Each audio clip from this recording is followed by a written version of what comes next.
when I'm not finally reaching my vegan alternative dairy limit with the unholy product that is banana milk? I like to answer questions and comments that I get on YouTube, so let's get to it.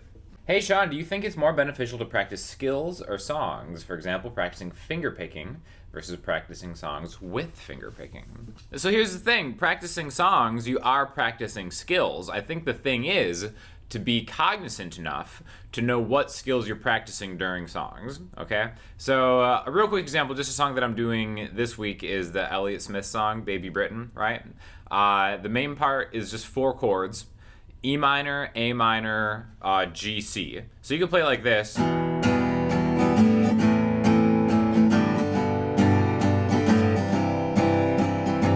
And that way you're playing a song, okay? But that sounds nothing like the actual song.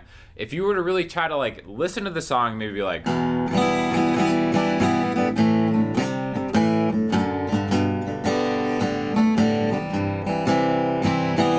then it's like, oh, that's definitely that Elliott Smith song, Baby Britain, right? And what you've done there is you've just incorporated certain skills that maybe you've practiced, maybe you haven't practiced like by itself. Like just kind of like one of the things that pops out to me about that song is over the A minor, it's like,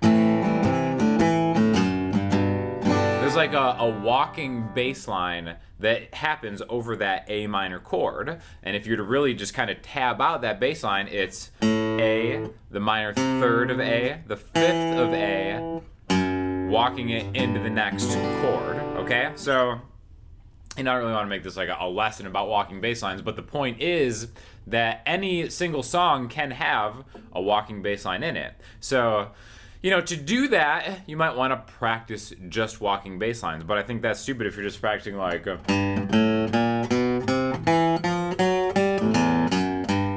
know, that by itself, there's nothing super musical about that. That's why it's about diagnosing parts of songs that will help you learn different skills. Now, again, it's kind of, you know, there's a gray area in between, well, am I practicing the song or am I practicing the skill that is within the song? But that's why I really think that like knowing scales well enough to know a hand shape that you can diagnose a melody with is super important, because then you can start working those melodies into whatever song that you're playing, okay? So again, my answer to this question is it's better to learn songs, but learn the skills that you have to put them into the songs that you're practicing, so it's not just strumming chords. A lot of people kind of make the mistake of being like, oh, playing songs is just like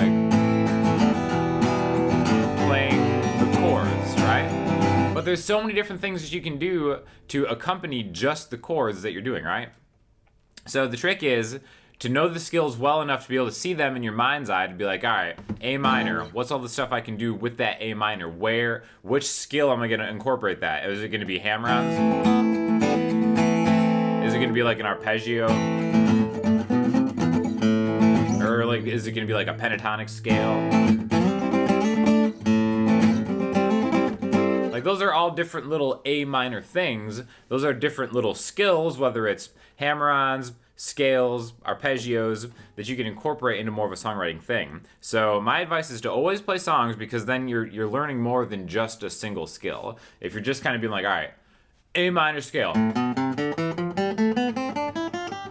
It's like, yeah, that's great, you know, but a song will never sound like that, right? So be able to visualize the skill that you're going to practice and then incorporate that into a song. And again, any song you can do that with just by kind of adding the melody that is being sung with the chords that are being played.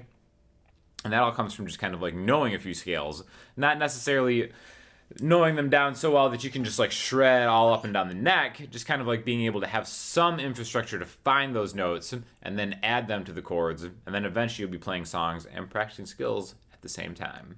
Hey, this is the guy that holds the purses in the Davidas videos. So if you haven't seen it, my guy Davidas, over 1 million subscribers, definitely congratulations to him. And a couple of his bigger videos recently was one with Katie, it's well over 5 million views, where she sang a Fleetwood Mac song, and I held her purse in that song as my cameo. And another one with Andrea that has like 1 million views, where I was also nice enough to hold her purse when she went up and slayed it with Davidas. So yeah, if I can just be like a professional purse holder for super talented women, I am available, so hit me up. Love your channel, man. Probably my favorite. Been watching since I've started playing. Great lesson. What would you say is your favorite song to play or your best song that you're the most proud of? Thank you so much. It depends on my mood. I definitely think that the song that I'm probably most proud of my originals is the song called Buried. I used that as one of the demos for going through all the acoustic DI things. The chords are just, I don't know. I feel like the chords really match the content of the song. It's interesting and it's like,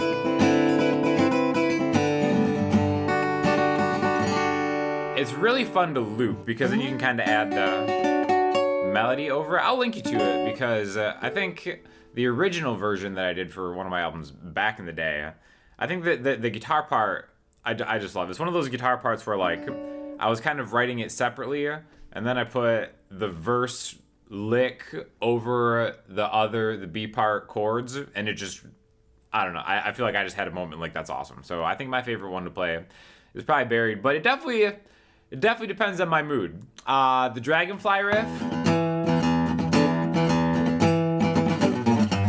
is always kind of like a fun one to kind of get high energy, and especially if I'm doing that one solo, and I have to go into like the rock voice to belt it out. That's always kind of fun, but I'm not always ready to go there because I get like lightheaded. But I think those are two of my more fun ones. But if you guys have any of your favorites, please let me know in the comments because I'm definitely going to probably try to start going live more, maybe do more solo shows. So I would love to hear what you guys want to hear. This dude sucks at guitar. Damn Gen Z fake-ass Taylor Swift, Billie Eilish loving dork. It's so nice of you to lump me in with Gen Z. That's definitely a compliment. Is it a bad thing to like Taylor Swift? I'm going to do a video on Taylor Swift because a lot of people think Taylor Swift, they think of like the 16, 17-year-old Taylor Swift, which was a completely different artist than the current Taylor Swift. And I have a lot of thoughts on that, so stay tuned for that one. You kind of way too old to be acting like a 30-something-year-old chick. Had to do double Salty Blues this week. Sometimes you get a comment that just really hurts your brain. Like, you're too old to be acting like a 30-something-year-old chick. Like, I'm a 30-something-year-old dude. So it's like, what? What does a 30-something-year-old chick even act like? And how am I representing that energy? I'm so confused. Failed Hallmark movie soap opera actor tries modeling in desperate cry for attention. So this isn't actually a true salty comment, but this was on the contest we were having that was held over on this Discord server that I apparently have now, which is a lot of fun. So definitely check that out because there were like different challenges and stuff, and we gave out a bunch of prizes and like a guitar and stuff like that. So it seems like that was a good time had by all. So we're gonna be shipping out the prizes for that soon. I guess we'll keep the Discord thing running. I've never actually used Discord before, but it is a lot of fun. And one of the challenges was just roasting me. So please feel free to have that be an ongoing challenge on the Discord. Just roast me in any way. The Hallmark thing hits home, but guess what? I'm really going to be pushing hard for this Hallmark thing now that things are, knock on wood, opening up a little more. So there's going to be more content coming up specifically aimed to low-key get me an audience with the Hallmark channel so I can have a bit part in Christmas movies. So stay tuned for that. Also got to shout out some of the winners from the contest. My man Josh coming through with the most overall points. I will link you to the video that we also did to kind of like launch this contest if you're interested in like how these points were accumulated. And my man Dan right behind him. So after that, we've got Jason, Colin, Cam, David, and Alex. They all won like master classes and stuff like that. And also shout outs to Robert, Sam, Tim, and Chris because they're up there on the leaderboard. So round of applause, everybody. Well done. Hey Sean, here's a question. What is your opinion on full bands doing open mics? I've recently joined a fairly established local band that gets gigs on their own, but I pitched the idea of playing an open mic 4 songs a month before our gig, 12 songs, so that we can gauge each other out on stage. The open mic and the gig went really well. Question is, would fairly established bands benefit from open mic, or is it a waste of time since we're already getting our own gigs? The more you can play, the better, no matter where it is, what the audience is. But here's the thing about open mics, okay? Try to have enough self-awareness to know if it's the right open mic, all right? Because I've seen a lot of these kind of smaller coffee shop places that's really, like, when you get down to it, it's really just acoustic guitar and a singer because there's not enough space for a band.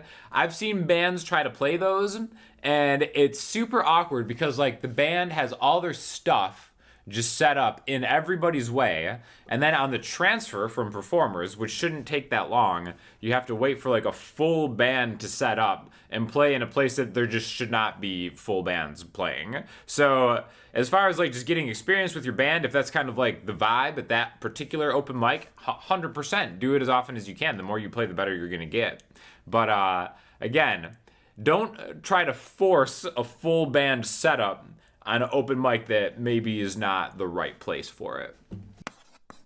So for listening homework this week, I'm going to throw you to a track off the newest Wolf Alice album. I didn't even know this album came out. This came out last month, and I had no idea. It's pretty funny how, like, nowadays there's so much kind of coming out, and the way music comes out, it's hard to always, like, know when something comes out. So yeah, I'm a huge Wolf Alice fan.